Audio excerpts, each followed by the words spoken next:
अकबर बादशाह दरबार लगाकर बैठे थे। तभी राघव और केशव नाम के दो व्यक्ति अपने घर के पास स्थित आम के पेड़डीएच का मामला लेकर आए। दोनों व्यक्तियों का कहना था कि वे ही आम के पेड़डीएच के असल मालिक हैं और दूसरा व्यक्ति झूठ बोल रहा है। चूंकि आम का पेड़डीएच फलों से लदा होता है, इसलिए दोनों में से कोई उस पर से अपना दावा नहीं हटाना चाहता। मामले की सच्चाई जानने के लिए अकबर राघव और केशव के आसपास रहने वाले लोगों के बयान सुनते हैं, पर कोई फायदा नहीं हो पाता है। सभी लोग कहते हैं कि दोनों ही पेड़डीएच को पानी देते थे और दोनों ही पेड़डीएच के आसपास कई बार देखे जाते थे।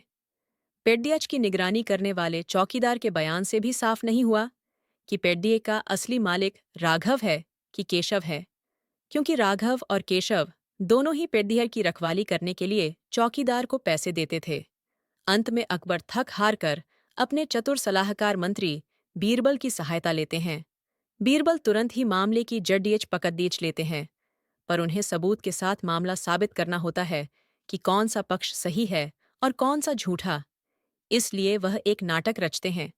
बीरबल आम के पेड़डीएच की चौकीदारी करने वाले चौकीदार को एक रात अपने पास रोक लेते हैं। उसके बाद बीरबल उसी रात को अपने दो भरोसेमंद व्यक्तियों को अलग अलग राघव और केशव के घर झूठे समाचार के साथ भेज देते हैं और समाचार देने के बाद छुपकर घर में होने वाली बातचीत सुनने का निर्देश देते हैं।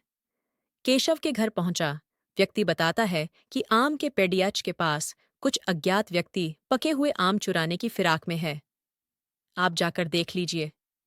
यह खबर देते वक्त केशव घर पर नहीं होता है, पर केशव के घर आते ही उसकी पत्नी यह खबर केशव को सुनाती है।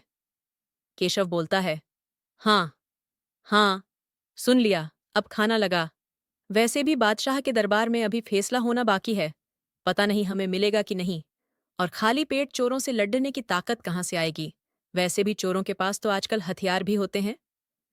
आदेश अनुसार झूठा समाचार पहुंचाने वाला व्यक्ति केशव की यह बात सुनकर बीरबल को बता देता है। राघव के घर पहुंचा व्यक्ति बताता है, आपके आम के पेड़े के पास कुछ अज्ञात व्यक्ति पके हुए आम चुराने की फिराक में है। आप जाकर देख लीजिएगा। यह खबर देते वक्त राघव भी अपने घर पर नहीं होता है, पर राघव के घर आते ही उसकी पत्नी यह खबर राघव को सुनाती है। राघव आव देखता है न ताव, फौरन लाठी उठता है और पेड्डाच की ओर भागता है। उसकी पत्नी आवाज लगाती है, अरे खाना तो खा लो फिर जाना। राघव जवाब देता है कि खाना भागा नहीं जाएगा, पर हमारे आम के पेड्डाच से आम चोरी हो गए तो वह वापस नहीं आएंगे। इतना बोलकर राघव दौड़ता हुआ पेड्डाच के पास चला जाता है। आदेश अनुसार झूठा समाचार पहुंचाने वाला व्यक्ति बीरबल को सारी बात बता देते हैं।